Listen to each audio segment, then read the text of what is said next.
Hi, welcome back. This one's called the lift-off exercise. Now what this is, it's an exercise that's designed to really get you playing chord shapes as quickly as possible by isolating the information. So what it is what you're going to do is pick any chord that you're struggling with. Now you should be doing this on all your chords. But let's just pretend that since we're starting off, you'd probably be starting on an E major, one of the easier shapes. And you're trying to get your fingers to learn the shape, and that's what this is all about. So the way you're going to do this is you're going to put your fingers down, and by the way, you should be using this exercise after you've already reviewed the open chord shape that you want to practice this on a little bit and you're comfortable with this.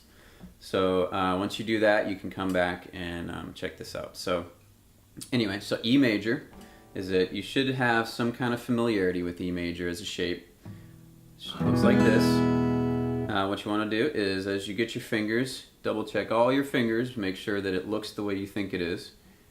And when it looks like you got it strummed down slowly, doesn't have to be that slow, but you know, trust your ear. What you don't want to be doing is, oh, it sounds okay. Well, you know, you have to make sure every string, especially the ones your fingers are pressing, are fretted correctly. So that's the idea, is when you have an E and it sounds nice and clean, you want to lift up and completely let go of the shape and see if you can remember where your fingers were on the fretboard. That's really important.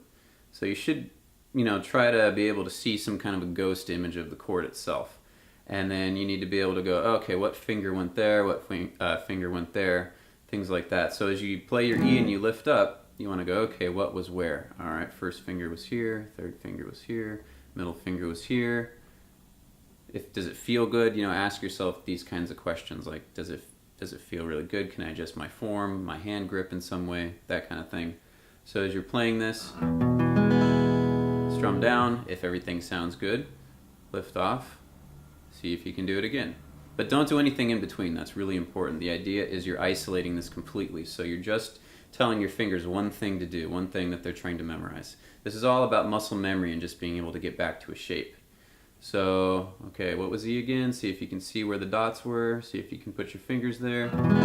Strum down, everything's cool. Do it again. So you want to repeat this 10 times in a row without doing anything else. And you want to do this on every chord you can that you're working on.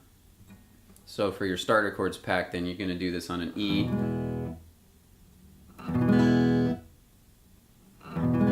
10 times in a row. So don't do once on an E and then once on an A and then once on a D. I mean, that's great and it's really good to play, you know, music and to have that satisfaction. That's a different exercise though. To do this, we're trying to just isolate one chord shape to where you can think, oh, E major, bam, and your hand gets it. And that's what we're looking for with this. So 10 times a piece, no excuses. You could do 15 if you want. You could even do 20 if you want. But don't do any less than 10, and that's pretty important. You want to be able to isolate the hand to where it starts to really get how to form these shapes.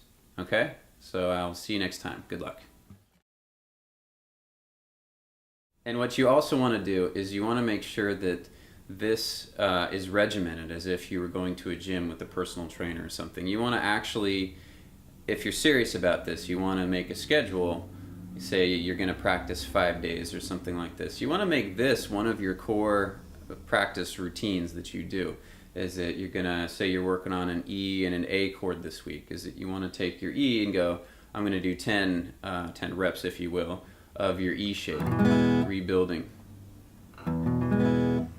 Making sure everything sounds good. If it doesn't sound good, then you need to adjust your fingers. But you have to let your ear be your guide on this. If you're getting something like that, then you want to fix that before you start doing the next repetition. You want to train your fingers to, of course, know the right shape that they're supposed to practice.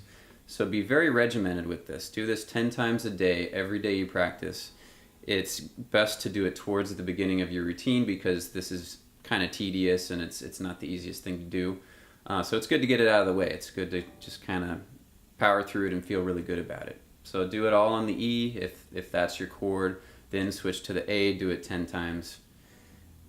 You got the idea. So we'll see you guys next time.